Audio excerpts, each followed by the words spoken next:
In Oklahoma, Muskogee is known for its azaleas, Rush Springs for its watermelons, and Porter and Stratford for its peaches. Well, Ponca City, up in northern Oklahoma, is striving to become the iris capital of Oklahoma and the Southwest. And the person that's helped initiate this idea is Mr. Jerry Cathey, one of the residents of Ponca City. Hi, Welcome, Jerry. Steve. Thank you. Thanks for having us up.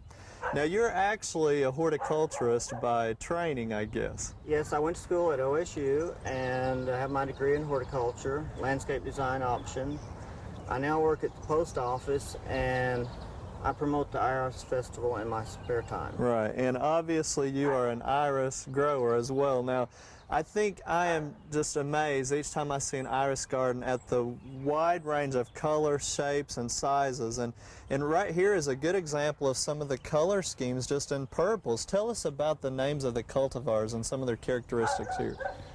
Well, Steve, there's probably 10,000 names of irises and almost as many colors, it seems. We have a dark iris here. The buds coming out are almost black, and that's one of the two hottest colors in irisdom now, is the black iris and also the pink iris. Mm-hmm. And what was the cultivar of this one? The name is Black Sergeant. Okay. Just a couple of different shades of purple here. Yes. Sonia Selah here. And let's see, I've got the name tag down inside here, Berry Rich on this one, which it is. And you see the early morning sunlight on there. It's just got a little bit of shimmer, satiny look to it.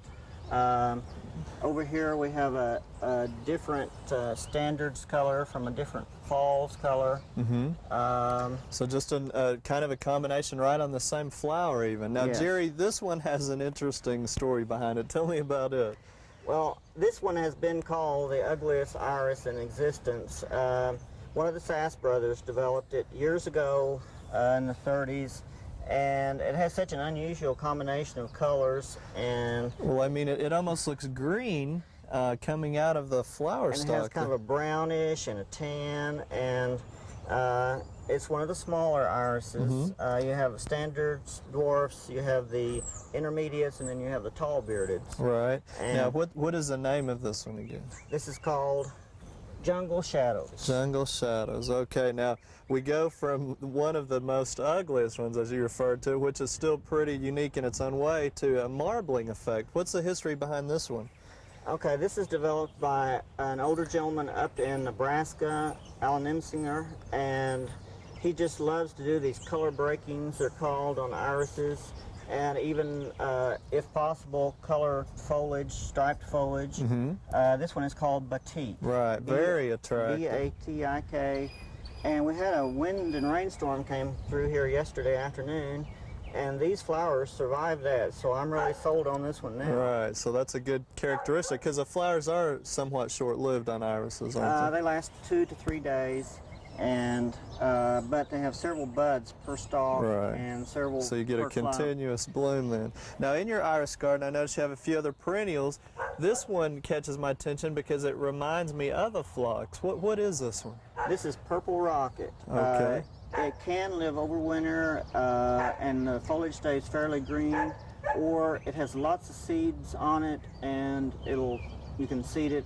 Pretty easy to propagate. Give the seeds away to your friends and neighbors. It's very easy to and propagate. Really not as much of a problem with powdery mildew, I guess. That's correct. Okay. And it does so well, and it blooms at the same time as the irises. Now you are growing irises in partial shade. You're getting some afternoon sun, but the thing I've noticed, we always read in cultural requirements to plant irises shallow, but I mean, you really take that to heart. You basically just throw the rhizomes right on the top of the ground. Tell me how you've done that and why. Well, down at our Can Garden Center, Brenda was redoing some of her beds, and I'd always admired this older iris that's also remontant, which means that it blooms again in the fall. A lot of times people refer to that as the iris is being mixed up or crazy. And let's see, well, that one's kind of rooted in there, but here's one here that it has some new growth over here. Right. This is the roots down here of the iris, and this is the rhizome, which stores the food to support the new babies that are coming on. Right. And I found this growing out lying out in the yard yesterday, and I just picked it up and stuck it here on top of the ground like I did the other ones about 2 weeks ago, and as you see, Right, starting to grow. leaf out there. So again, it's real important not to get irises too deep. Let the rhizomes get a little bit of They need air and sunlight. sun and wind, Right. which Oklahoma has lots of. Perfect conditions. Now you mentioned the old ones. Let's go over here and talk about in another bed, Jerry. There really is a difference that you can show me with these about the older cultivars versus some of the new ones. Point that out for us. Okay, Steve.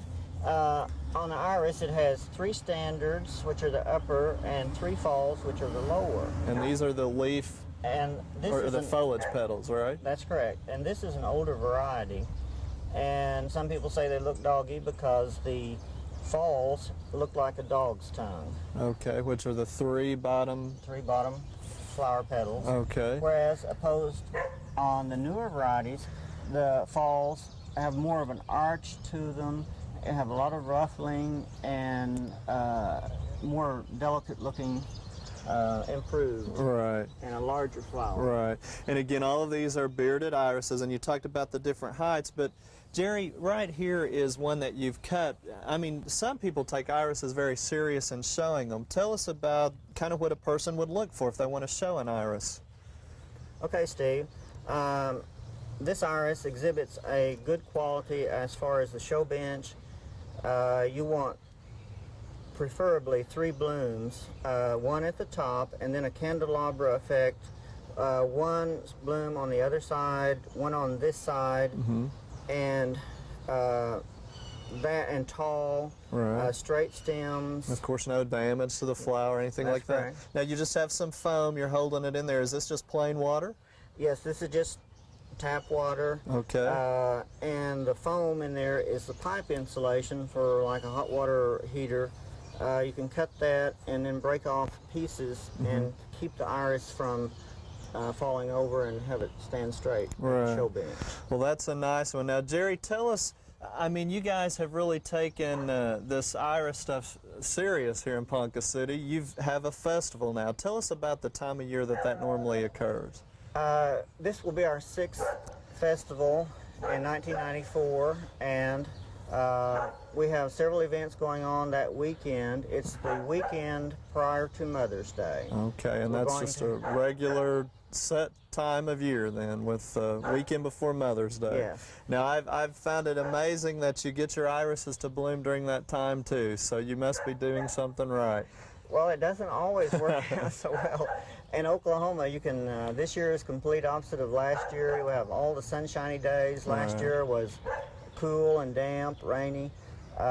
This year, perfect, really, hasn't It really Jerry? is. It's been a Well, we perfect have year. sure enjoyed coming to visit with you, and we're very encouraged about all the things going on in Ponca City with irises. And I think, Jerry, we'd say thank you for having us out and telling us about it. And if any of the viewers, if you're really interested in irises, it looks like Ponca City is a place to be. Thank you again, Jerry. Thank you, Steve.